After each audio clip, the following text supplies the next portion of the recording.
రాజీనామా చేయాలి, దిగిపోవాలని చెప్పి డిమాండ్లు చేయొచ్చు. ఇలా పొలిటికల్ ఇంట్రెస్ట్తో ఈ మత కలహాలుగా మార్చడానికి కూడా అయ్యి ఉండొచ్చు కదా.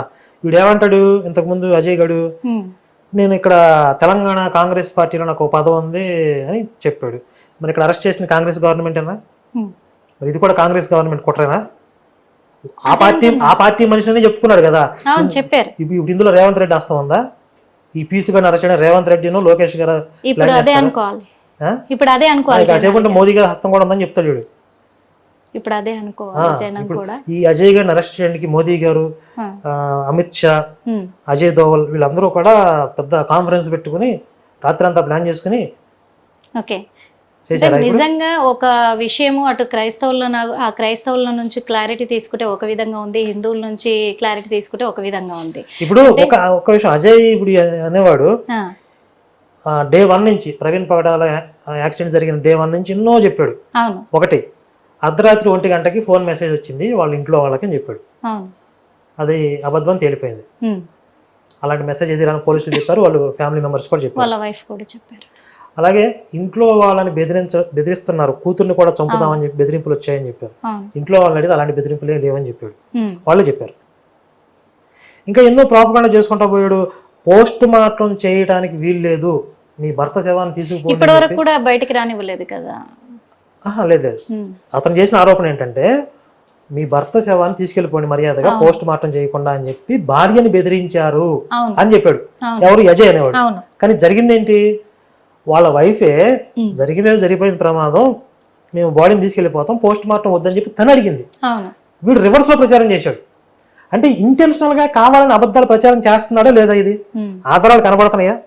ఇప్పుడు ఇదంతా తను చెప్పేదంతా కూడా తప్పు అని చెప్పడానికి, ఇటు హిందువులు మాట్లాడుతున్నాయి కూడా కరెక్టా రాంగ్ అని తేల్చడానికి ఏం చేస్తే అసలు ఈ నిజాలు బయటకు వస్తాయంటారు? అసలు ఇప్పుడు ఇన్వెస్టిగేషన్ లో నిజాలన్నీ బయట పడుతున్నాయి ఆల్రెడీ. అవి తప్పు అంటున్నారు కదా వాళ్ళు. తప్పు అంటే సరిపోయిద్దాయిగా, అవి తప్పుడు ప్రచారాలు అంటున్నారు. ఇప్పుడు ఇన్ని ఆధారాలు కనపడుతుంటేనే ఇవి తప్పు మేము నమ్మం అంటే, ఏ ఆధారం లేకుండా మా యేసు మీకోసం చచ్చిపోయాడు మీరు నమ్మండి అని ఎలా చెప్తారు వీళ్ళు? ఇప్పుడు మేమంటామంటే ఏదో మా కోసం చచ్చిపోయినట్టుగా సీసీ ఫుటేజ్ చూపించమంటాం. ఇప్పుడు ఆ రోజు మా కోసం చచ్చిపోయినట్టుగా చూపించగలరా? ఏ ఆధారాలు చూపించి ఈరోజు భారతదేశంలో 10% 10 కోట్ల మంది మత మార్పిడి చేశారు వీళ్ళు? ఇన్ని ఆధారాలు కళ్ళ ముందు కనపడుతుంటే వీళ్ళు నమ్మరా? ఒక గుడ్డి నమ్మకంతో మా యేసుని నమ్ముకొని పీసుని నమ్ముకొని అని మత మార్పిడి చేస్తారా? వీళ్ళు డబల్ స్టాండర్డ్స్ ఏంటి అసలు? వీళ్ళని జనాలు మొహం మీద కాండ్రించి ఉమ్మే రోజు దగ్గరలో ఉన్నాయి. ఆల్రెడీ అసహ్యం వచ్చేసింది. వీళ్ళ చండాలని బయట పెట్టుకుంటున్నారు అంతే. వీళ్ళు ఇంకా దిగజారి వీళ్ళ ఒరిజినల్ క్యారెక్టర్ ఏవైతే ఉందో అదంతా రివీల్ అవుతుంది. ఇది ఒక మాఫియా అని ఒక సామాన్య మానవుడికి కూడా, ఒక కామన్ హిందూకి కూడా ఈరోజు అర్థమైంది. నా ఒక్క మాట అడుగుతా నేను, అంటే నిజంగా హిందువులకి క్రిస్టియన్స్ అంటే పడదా, లేకపోతే క్రిస్టియన్స్ లో కొంతమంది ఇలా ఉండే వాళ్ళంటే పడదా? ఏంటి అసలు ఎజెండా? ఆ భావజాలం కరెక్ట్ కాదు. క్రైస్తవ భావజాలం ఏదైతే ఉందో, నా మతమే ప్రపంచం అంతా విస్తరించాలి, ఇంకా వేరే మతస్థులు ఎవరు ఉండకూడదు భూమి మీద, నా మతంలో ఉన్నవాడే రక్షించబడతాడు, మిగిలిన వాళ్ళందరూ శిక్షించబడతారు, ఇది ఒక దుర్మార్గమైనటువంటి ఐడియాలజీ. ప్రతి ఒక్కరికి ఉందంటారా? క్రైస్తవుడిగా మారాడు అంటేనే ఆ భావజాలాన్ని యాక్సెప్ట్ చేసినట్టు తను ఇంకొకరిని ప్రేరేపిస్తాడు అన్నట్టే, ఇంకొకరిని కలవడానికే చూస్తారు. అది ఒక వైరస్ లాంటిది, లోపలికి వచ్చిన తర్వాత జాంబీలుగా మారిపోతారు. అయితే ఎంత మోతాదులో పనిచేస్తుంది అనేది వాళ్ళ వ్యక్తిత్వాన్ని బట్టి ఉంటుంది. కొంతమందికి మోరల్ వాల్యూస్ ఎక్కువ ఉంటాయి బై బర్త్, కొంతమంది తక్కువ ఉంటాయి. ఇప్పుడు కొంతమంది ఇస్లాం పేరుతో టెర్రరిస్టులుగా మారుతున్నారా, చంపుతున్నారా, అల్లాహు అక్బర్ అంటున్నారా? మరి ఇస్లాం అనుసరించే వాళ్ళందరూ ఎందుకు చంపట్లేదు? ఎందుకంటే ఆ చంపడానికి సిద్ధమైన వాళ్ళలో హ్యూమానిటీ తక్కువ ఉంటుంది, హ్యూమానిటీ లెవెల్స్ తక్కువ ఉంటాయి, మోరల్ ఎథిక్స్ తక్కువ ఉంటాయి. వాళ్ళలో ఐడియాలజీ బాగా పనిచేస్తుంది, వాళ్ళు చంపుతున్నారు. కానీ హ్యూమానిటీ ఎక్కువ ఉన్న వాళ్ళలో ఆ ఐడియాలజీని డామినేట్ చేస్తుంది. కాబట్టి 2 ఫోర్సులు పనిచేయాలి. ఇక్కడ ఐడియాలజీ పనిచేయాలి, వాళ్ళలో సహజంగా ఉన్నటువంటి వ్యక్తిత్వం తనకు అనుకూలంగా ఉండాలి. అలాగే ఈ క్రిస్టియన్ ఐడియాలజీని సపోర్ట్ చేయడానికి కూడా వాళ్ళలో కొంచెం హ్యూమానిటీ ఎథిక్స్ తక్కువ ఉంటే కనుక వీళ్ళు ఫిజికల్గా అటాక్ చేయకపోయినా మెంటల్గా ఇంకొకరిని కొరకడానికో మానసికంగా హిందుత్వాన్ని ద్వేషించడానికో వీళ్ళు ఎప్పుడు సిద్ధంగా ఉంటారు.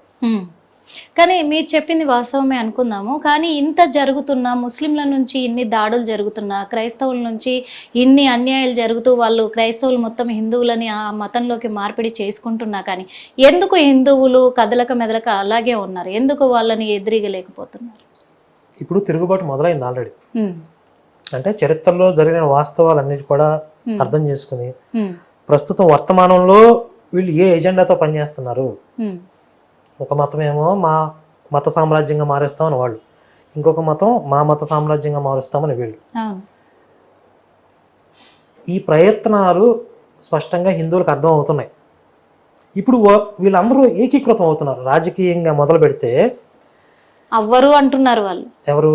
హిందువులు అసలు ఐక్యమత్యం అవ్వరు, వాళ్ళలో దమ్ము లేదు, వాళ్ళు చేతులు ముడుచుకొని కూర్చోవాల్సిందే, వాళ్ళకు ఎదిరించే అంత సత్తా ఉంటే ఇన్ని రోజులు ఎందుకు ఆగుతారు అంటున్నారు. అలా అవ్వరు అనే అభిప్రాయంతోనే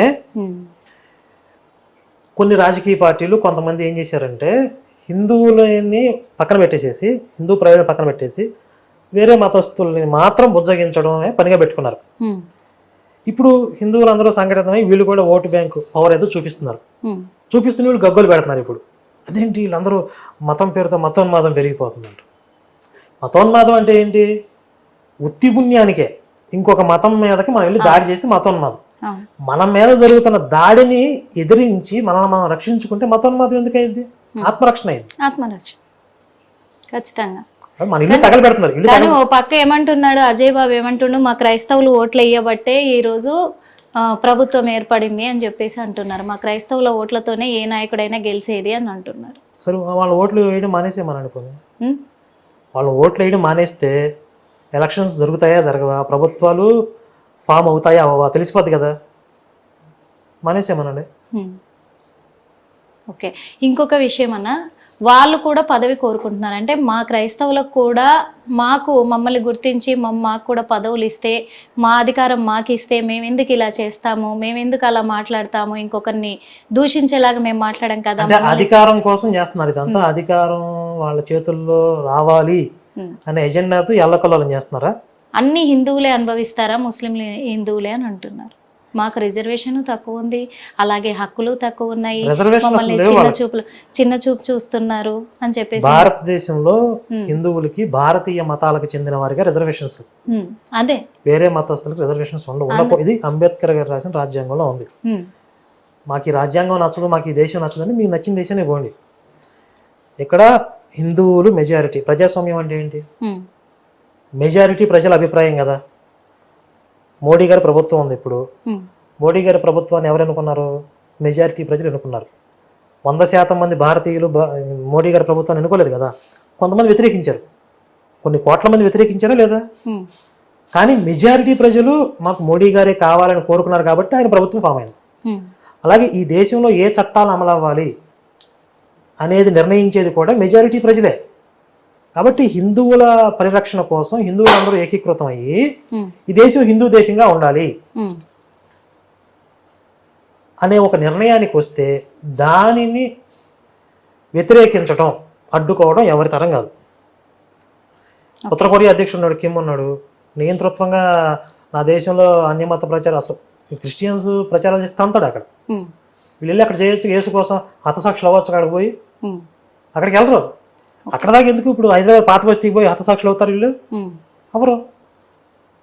కేవలం 1-2 సంఘటనలు ఎక్కడో చూపించి రెచ్చగొట్టి హిందువుల మీదకి ఉసిగొల్పటం ఇదంతా. అంటే హిందువులు చూసి చూడనట్టుగా వదిలేస్తారు, పెద్దగా తిరుగుబాటు చేయరు అనే భావన. ఇప్పుడు తిరుగుబాటు మొదలైంది. వాళ్ళందరూ కూడా అంత వాళ్ళ మీద జరుగుతున్న దాడిని చూస్తూ మౌనంగా కూర్చోవట్ల. అది తట్టుకోలేకపోతున్నారు వీళ్ళు. ఏంటి ఇన్ని సంవత్సరాల నుంచి చాప కింద ఇలాగ మెత్తగా చేసుకుంటూ వచ్చేసాం, ఈ తిరుగుబాటులు ఏంటి? హిందువులందరూ ఈ సంఘటితం అవటం. నిన్న శ్రీరామనవమి శోభయాత్ర చూడండి ఎంత దేదీప్యమానంగా దేశవ్యాప్తంగా జరిగాయి. ఆయన పేరు ఏంది, హర్ష కుమార్ పోస్ట్ పెట్టాడు ఫేస్బుక్ లో. నాకు భయం వేసింది. హిందువులు ర్యాలీ చేస్తే నీకు భయం వేసిందంట. అంత పెద్ద ర్యాలీ నేను ఎప్పుడు చూడలేదు అంటున్నాడు. ప్రతి ఇయర్ చేస్తారు రాజసింగ్ గారు, ప్రతి సంవత్సరం పెరుగుతుంది హిందువులు పాల్గొనే సంఖ్య, చాలా ఆ ర్యాలీల యొక్క ప్రభావం పెరుగుతూ వెళ్తుంది. అందరూ హిందుత్వాన్ని ఓన్ చేసుకుంటున్నారు. సినిమా హీరోలు కాదు, మన నిజమైన హీరోలు శివాజీ, మన వచ్చిన సంభాజీ, చరిత్రలో నిజమైన హీరోలు ఉన్నారు. వాళ్ళు మనకు రోల్ మోడల్స్ అని చెప్పి ఈరోజు యువత అంతా కూడా అటువైపు వస్తుంది. ఇది తట్టుకోలేకపోతుంది, మా భయం వేస్తుంది అంటున్నారు వీళ్ళు. భయం వేస్తుంది. మీరేమో మతం పేరుతో జనాలు రెచ్చగొట్టి మన రోడ్ల మీద తీసుకొచ్చారు కొంతమంది. మా వాళ్ళు సంఖ్య చూడండి ఎంతమంది ఉందో. మేము ఇంతమంది రోడ్ల మీదకి వచ్చాం కాబట్టి మేము కోరుకుంటున్నట్లుగా దాన్ని హత్యగా ప్రకటించాలి, అది ప్రమాదం అయినా కూడా హత్యగా ప్రకటించాలి అని వీళ్ళ డిమాండ్. ఓకే, ఇప్పుడు వాళ్ళ డిమాండ్ ప్రకారమే వాళ్ళు ఖచ్చితంగా మేము ప్రూఫ్స్ బయట పెడతాము అని అంటున్నారు. హిందువుల మీద ముస్లింల మీద యాక్షన్ తీసుకుంటాము అని అంటున్నారు. ఇప్పుడు అజయ్ లాంటి వాళ్ళే అనుకుందాము, అజయ్ తో పాటు కొంతమంది ఇలా మాట్లాడుతున్న క్రైస్తవులకి మీరు ఏం చెప్పదలుచుకున్నారు? ఈ అజయ్ అనేవాడు పిపిఎలకం, వీడు బచ్చేగాడు, వీడికి అంత సీన్ లేదు. వీడు చెప్తే 10 మంది కూడా రోడ్డు మీదకి రారు. మొన్న మధ్య ఖమ్మంలో కలెక్టరేట్ ఎదురు నేను ధర్నా చేస్తానంటే 30 మంది వచ్చారు. అందులో 20 మంది ఉపాధి హామీ పథకానికి చెందిన వాళ్ళు, కూలీ ఇచ్చి కూర్చోబెట్టారు. అది వీడి స్టామినా. వీడేదో ఓడబొడి చేస్తాను, పీకి పందిరేస్తానంటే ఊడేదే లేదు. కాకపోతే వీళ్ళ వెనకాల ఈ పిచ్చి కుక్కలను రెచ్చగొట్టి కొంతమంది వెనకాల ఒక మాఫియా ఉంటుంది. వాళ్ళు అల్లకల్లోలం సృష్టించాలి, అల్లలు సృష్టించాలి అనే పథకాలు, వ్యూహ రచన అంతా వాళ్ళ దగ్గర ఉంటుంది. కాబట్టి వీళ్ళ వెనకాల ఉన్నటువంటి ఈ మాఫియా శక్తులు ఎవరు, విదేశీ శక్తులు కూడా ఇందులో ఇన్వాల్వ్ అయ్యే అవకాశం ఉంటుంది. వీళ్ళకి లింక్స్ అక్కడ ఉంటాయి. డైరెక్ట్గా వీళ్ళకి ఉండకపోవచ్చు, మధ్యలో స్టెప్ బై స్టెప్ పనిచేస్తూ ఉంటాయి. కాబట్టి వీళ్ళ వెనకాల అలాంటి శక్తుల ఎజెండా ఏమన్నా ఉందా అని ప్రభుత్వాలు కనుక విచారిస్తే దేశద్రోహుల కుట్రలో బయటపడతాయి. దేశద్రోహుల కుట్రలు బయటపడతాయి. ఓకే అన్న, చివరిగా అడుగుతున్నాను, ఒక సనాతన ధర్మాన్ని నమ్మే వ్యక్తిగా, ఒక హిందువుగా మీరు ఏం చెప్పదలుచుకున్నారు అలా మాట్లాడే వాళ్ళకి? ఈ విషయంలో కూడా ప్రవీణ్ పగడాల మరణం విషయం కావచ్చు, అజయ్ బాబు చేస్తున్న ఈ వ్యాఖ్యలపైన కావచ్చు, ఇంకా కొంతమంది క్రైస్తవులు చేస్తున్న వ్యాఖ్యలపైన కావచ్చు, ఒక ఆధ్యాత్మిక చైతన్యవంతుడిగా మీరు ఏం చెప్తున్నారు? భారతదేశం, హిందుత్వం అనేవి సహజంగా పరమత సహనం కలిగిన దేశం, పరమత సహనం కలిగిన ధర్మం. ఎంతవరకు అంటే మీ విశ్వాసాలు మీరు పాటించుకుని మా విశ్వాసాల జోలికి రాకుండా గౌరవించకపోయినా పర్వాలేదు, వీటిని గాయపరిచే ప్రయత్నం చేయనంత వరకు ఎవరికి ఇబ్బంది ఉండదు. కానీ ఒక ఉన్మాదంతో, ఒక పైత్యంతో నేను నమ్మిన దేవుడే సత్యం, నా మతమే సత్యం కాబట్టి నీ మతాన్ని మార్చేస్తా, నీ మతం లేకుండా చేస్తా అనేటటువంటి దుర్మార్గపు ప్రయత్నాలు చేస్తే ఇంతవరకు చూస్తూ కూర్చున్నట్లుగా హిందూ సమాజం చేతులు కట్టుకుని చూస్తూ కూర్చొని సిద్ధంగా లేదు. ఖచ్చితంగా ప్రతిఘటన ఉంటుంది. ఆ ప్రతిఘటన ఎలా ఉంటుందంటే ఇప్పుడు జరుగుతున్నటువంటి పరిణామాలకే కాదు, చరిత్రలో జరిగినటువంటి నష్టాన్ని కూడా రికవరీ చేయడానికి మేము ప్రయత్నిస్తాం. కొన్ని వందల సంవత్సరాల నుంచి ఈ మాఫియా, ఈ మత మార్పిడి ముఠాలు ఏదైతే సాంస్కృతిక విధ్వంసం చేశాయో ఈ దేశం మీద, ఆ జరిగిన నష్టం తాలూకా దాన్ని అంతటినీ కూడా రికవరీ చేసి ఎవరెవరైతే దారి తప్పి ఈ పాషాణ మతాల్లోకి పోయారో వాళ్ళందరినీ కూడా పునరాగమనం చేసే ప్రయత్నాలు మేము చేస్తున్నాం. ఎందుకంటే హిందూ దేశంగా ఉన్నంత వరకే భారతదేశం సురక్షితంగా ఉంటుంది. హిందుత్వమే భరతమాతకు శ్రీరామ రక్ష. మీరు ఎక్కడ చూసినా కూడా హిందువులు మెజారిటీగా ఉన్న రాష్ట్రాల్లో ప్రశాంతంగా బ్రతుకుతున్నారు. హిందువులు మైనారిటీగా అయిన ప్రాంతాల్లోనే, లేదా ఈక్వల్గా హిందువుల సంఖ్యాబలంతో ఈక్వల్గా వీళ్ళు కూడా పెరిగితే అక్కడ గొడవలు జరుగుతున్నాయి. ఇదే ఫార్ములాని వాళ్ళు అన్ని చోట్ల అప్లై చేసి అన్ని చోట్ల వాళ్ళ జనాభాను పెంచుకొని మొత్తం అంతా కూడా భారతదేశాన్ని తగలబెట్టేసి వాళ్ళ మత సామ్రాజ్యంగా మార్చుకుని కుట్రలు చేస్తున్నారు. దీనిని గ్రహించినటువంటి హిందూ సమాజం, యువత చైతన్యవంతమై భరత మాతను రక్షించుకునే ప్రయత్నంలో అవసరమైతే మేము సమిధలుగా మారటానికి, ఈ దేశం కోసం ప్రాణార్పణ చేసిన వీరులు ఎంతోమంది ఉన్నారు. వాళ్ళ స్ఫూర్తితో మేము ఆత్మార్పణ చేయడానికి కూడా సిద్ధమైన వాళ్ళు లక్షల్లో ఉన్నారు. దీన్ని ఎదుర్కోవడానికి సిద్ధమైతే వాళ్ళు రావచ్చు. మరి జైలు నుంచి వచ్చాక అదే పని చేస్తారు. మా కౌంటే కాదు. తర్వాత తనది ఏంటంటారు అసలు? జైలు నుంచి వచ్చిన తర్వాత బొచ్చుబట్టి నడుకుంటా వస్తాడు చూడండి. ఆడు జైల్లో చెప్పేస్తారా, ఆ చెప్ప నుంచే బయటకు వస్తాడు ఇలాగా చిల్లర వేయండి అని. మీరు బయటకు వచ్చిన ఫండ్ రైజ్ పెట్టకపోతే మీరు నన్ను అడగండి, మళ్ళీ ఇంటర్వ్యూ పెట్టండి. ఓకే అన్న, థ్యాంక్ యూ సో మచ్. ఖచ్చితంగా, ఎందుకంటే చూసారు కదా, ఇది ప్రవీణ్ పగడాల గారు చనిపోయిన విషయం అనేది కాదు, పక్కన పెడితే, ఎందుకంటే తన హత్య అంటే తన మరణం వెనకాల చాలా కుట్రకోణాలు జరుగుతూ ఉన్నాయి. హిట్ టీవీ యాప్, ఇందులో short news, live news, entertainment shows, movies, digital magazines తో పాటు మీ జిల్లా వార్తలను కూడా ఫ్రీగా చూడొచ్చు.